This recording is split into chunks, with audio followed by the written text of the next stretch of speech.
আজকে যাচ্ছি কোথায় জানেন? কাটোয়া, ব্লাড ভরতে আমার। তো আমি এক থ্যালাসেমিয়া পেশেন্ট। আমাকে প্রত্যেক মাসে মাসে আমার গায়ে ব্লাড ভরতে হয়। তো এখন আমি আছি বাজারসু রেলওয়ে স্টেশনে, আর আমাদের ট্রেন ঢুকে পড়েছে। আর এই ট্রেনে উঠে এখন আমি যাব কাটোয়া।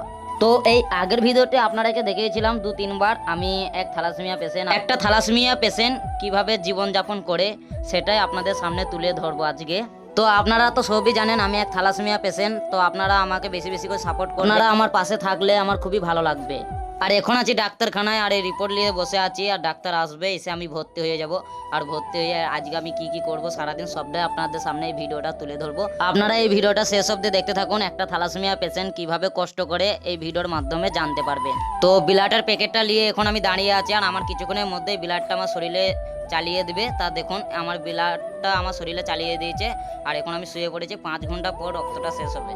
আপনাদের এই ভিডিওটা ভালো লেগে থাকলে আমার চ্যানেলটিকে সাবস্ক্রাইব করে যাবেন। আবার দেখা হবে নতুন কোনো ভিডিওতে।